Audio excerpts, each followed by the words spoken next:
What's up, everyone? Welcome to this day in Philly sports history for September 17th, 2023. I'm your host, Jim Montgomery.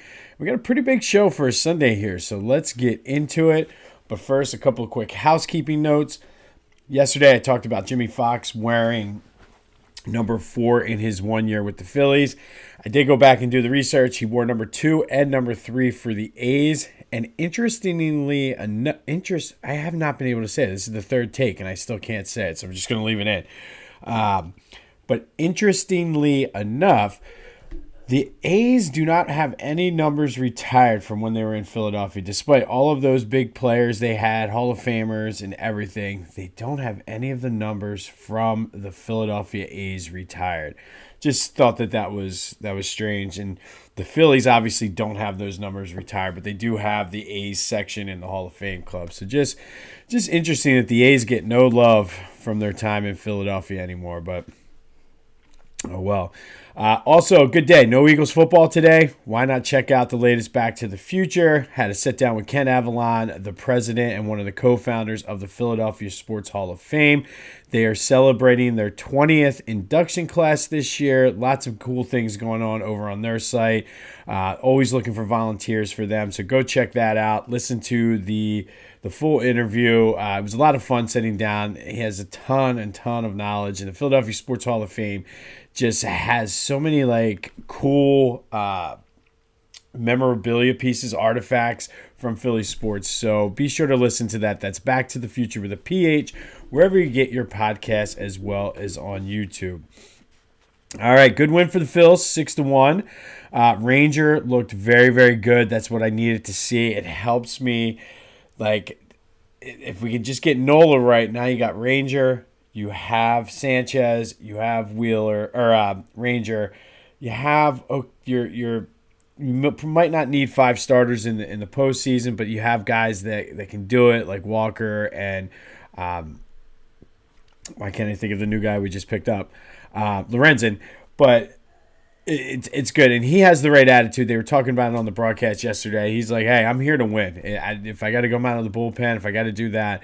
So I think things are starting to take shape. It's good to see Ranger look good yesterday. If we can get Nola to turn it around, I'll feel a little bit more comfortable. Yeah, it was a big win for him to get where he did yesterday and give that bullpen a break. But just a good win for them. They look for the sweep this afternoon. Their magic number, the Cubs lost. A couple of the other teams lost too. So their magic number for the number 1 wild card is now 11, where their magic number for just clinching a playoff is 10. They currently have a 4-game lead in that, and then 3.5 over the Cubs for that second wild card. All those teams behind the Phillies are starting to bunch together. Also, just want to send out thoughts and prayers to Charlie Manuel. He was getting a procedure done yesterday, had a stroke. Luckily, they were able to get it while he was there already in the hospital. I've not heard any updates today, but they said the next 24 hours would be crucial for him. So thoughts and prayers out to Charlie and his family. If you want more Phillies coverage, check out our friends at 2008 Phils, world's biggest Phillies email newsletter, currently offering subscription 75% off for this day in Philly sports history listeners. The link is in the description. What the subscription will get you is access to everything they have on their site, including the archives, the 2008 championship banner t-shirt.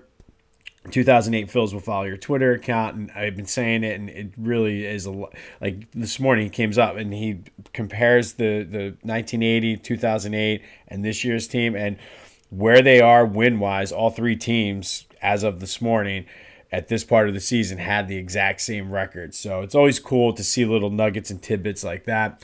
And then you get access to tickets and autographs, other memorabilia, t-shirts. So just go check them out. The link is in the description. Currently 75% off exclusively for this day in Philly sports history listeners. My Owls look good. Yes, it was Norfolk State, but it did give allowed them to work on some things and get some kinks out moving forward. Big game this week coming up against the U. I don't think they're going to be able to pull off the upset, but it kind of reminds me a lot of when I was in school and Miami would come down to Veterans Stadium and we'd be able to see like Santana Moss and Jeremy Shockey. I believe I actually probably saw The Rock play. Maybe not. But either way, it could be a blowout. But good win for the Owls. We did bet them to win over 5 games, so we're almost halfway there, as Bon Jovi would say. So good win for them, though. Maybe they can just come in and keep it close next week. But you'll have this. All right, so kind of a non-James Harden Sixers story yesterday, which kind of was intriguing to me and has me excited. B-Ball Paul, they were interviewing him. He happened to be at the Eagles game on Thursday, too. Got a pretty nice cheer from everyone. Tyrese Maxey got the biggest cheer. But apparently he's been working on changing his shot with Nick Nurse, and it's really improving. And if you think back to when he was on the Delaware 87ers, he actually had a decent shot. And I guess Nick Nurse really likes B-Ball Paul, and he is there's talk that he might be the starter and that P.J. Tucker might be coming off the bench. And I don't know how that could be starting another issue, but we'll save that for when it comes. But I like the idea of B-Ball Paul playing alongside Joe and hopefully maybe opening some things up. And I don't know. I thought it was intriguing. I feel like he could be one of those guys that is ready for like a breakout season. He's played well in pockets, especially when he's filled in for Joe. So kind of intriguing guy this year for us to watch. We'll get more as we get closer to Sixers season with a Sixers preview and things like that. But I think B-Ball Paul could be ready for a breakout season this year, especially if all the changes and things he's working on with Nick Nurse come through. Union, finally we're back in action. They had a 2-2 draw against Cincinnati. Kind of a good draw, though, because Cincinnati's in first place. The Union are currently in 4th place in the MLS standings, so they're able to get the point. They were able to play well against the top team right now in MLS. So I think overall it's a good draw for them. They have some days off before they're back in action, but they're right there in the thick of it. And I believe now they were 9 points behind Cincinnati for the top spot, but then there's a group of them from 2 to like 6 that are all bunched together. But hey, it's fun. And if you have the which I didn't even realize T-Mobile, I had it for free, the MLS package on Apple TV. So I've been watching more Union than I've ever watched due to that. They're fun to watch.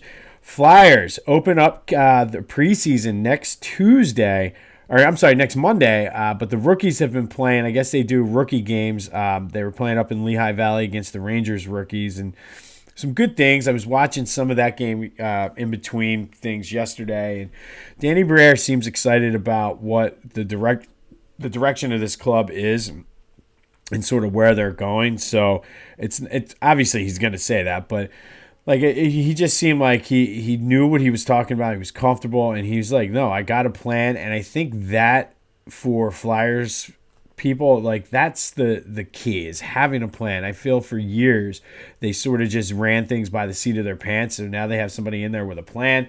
I think that's a good thing. No Eagles today, as I mentioned, so if you're anything like me, I guarantee you we will be seeing a lot of people at pumpkin patches and apple orchards and all of that good stuff today. We're going to make a scarecrow. So no Eagles means you get to do all the fun fall stuff. At least it's not 90 degrees like it was last year when we made a scarecrow. But just sit back, watch football all day. Like I said, catch up on Back to the Future. Do a little shopping on Philly Goat. Use that promo code Jim Montgomery for 10% off of your order. It'd be a great day to do it. Union are hot. The Phillies are hot. B-Ball Paul's going to have a nice shot so you can get some Sixers gear. Flyers are coming in hot. I told you, get on that bandwagon now. Go to phillygoat.com. They are the best in the business for Philly sports-based apparel. Use the promo code Jim Montgomery and get 10% off of your order. Everybody comes out happy. No Eagles, but today we're going to go back to 1989, and this is a game I remember vividly. It's funny. I can't remember things that happened last week, but certain games from my childhood I remember, and I can tell you exactly what happened, different plays. So this one, there's not a lot of notes on this one. This is all coming from my memory. The Eagles opened up the season with a 31-7 win over the Seahawks the week before, traveling down to Washington for that division game. The Eagles came in as the defending NFC East champs. Washington actually was 0-1 that year too, so they were trying to put them in a big hole to start the season. Eagles got down 20-0 in the first quarter. They were down 30-14 at halftime, and it just looked like it was just a blowout. Heading into the fourth quarter, they were down 30-21, and then Randall Cunningham's show happened. He just took over, threw 3 touchdowns, led them to a 42-37 comeback win. When it was all said and done, he went 34 for 46 for 447 yards, 5 touchdowns, and an interception. Keith Jackson had 12 catches, 126 yards, and 3 touchdowns. Keith Byers had 8 catches for 130 yards.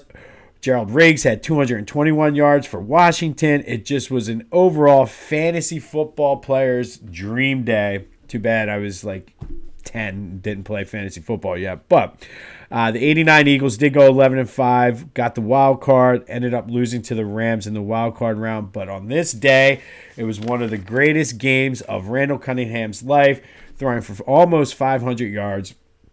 5 touchdowns in a 42-37 come-from-behind victory over Washington to start them 0-2, and the Eagles started 0-2 that year.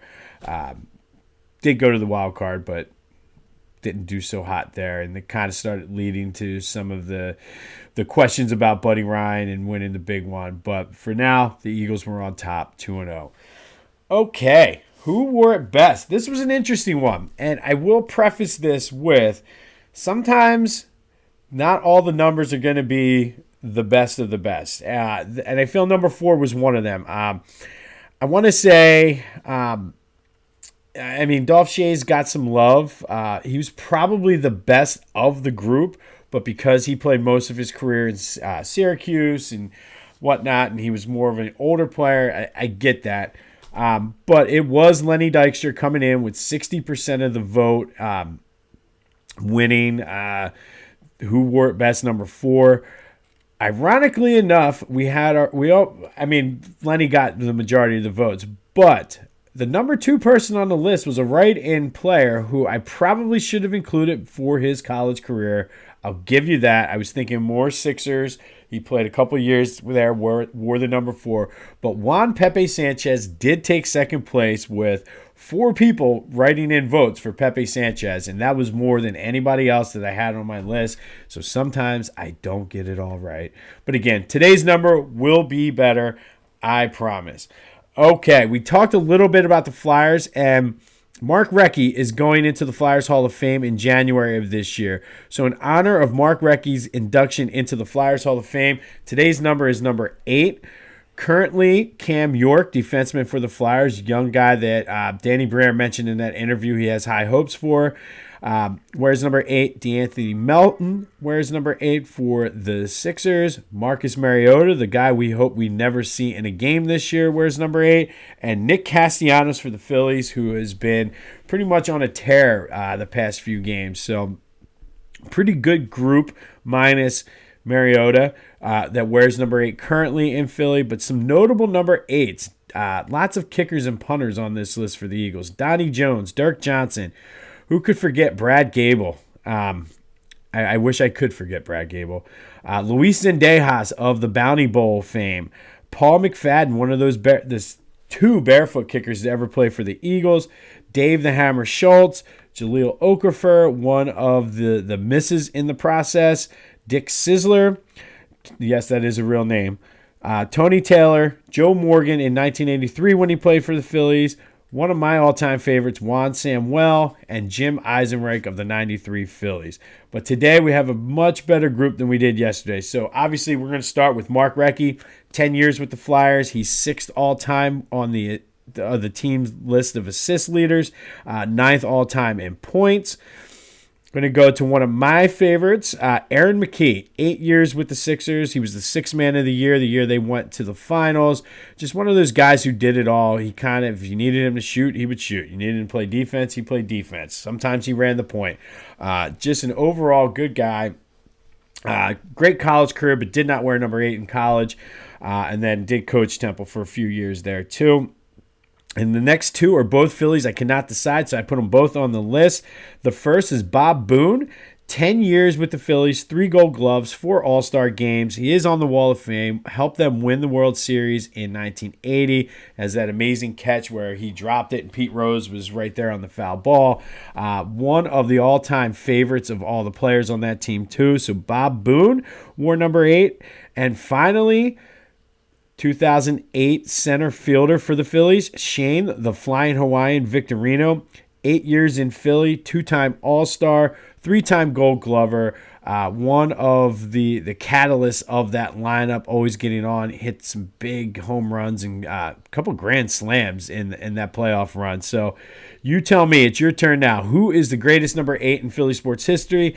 Is it Mark Recchi? Is it Aaron McKee, Shane Victorino, or Bob Boone? Get your votes to me. There's no Eagles football to distract you, so there's no excuse for you not to vote for your favorite number 8. Phil's look for the sweep of the Cardinals today.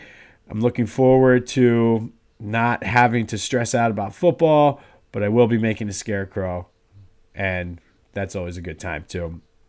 But I also wanted to mention the one last Phillies thing, and I'm anxious to see what happens with that today. John Kruk did say he's never been to the St. Louis Arch, never has any intentions of going. Him and Fransky were talking, and he said, fine, if Schwarber hits a home run in this at-bat, I will go to the St. Louis Arch. Sure enough, the next pitch, Schwarber hit out. So I'm anxious to see how that goes. I'm a big T-Mac fan, but I actually like Fransky a lot. So hearing him work in with Kruk was pretty cool too. Let me know your thoughts on that. But Phil's looking to whittle away that magic number. No Eagles football. It's a nice fall day. This is my favorite time of the year. But this has been This Day in Philly Sports History. My name is Jim Montgomery. Go have yourselves a Sunday. And until next time, I'll see you when I see you.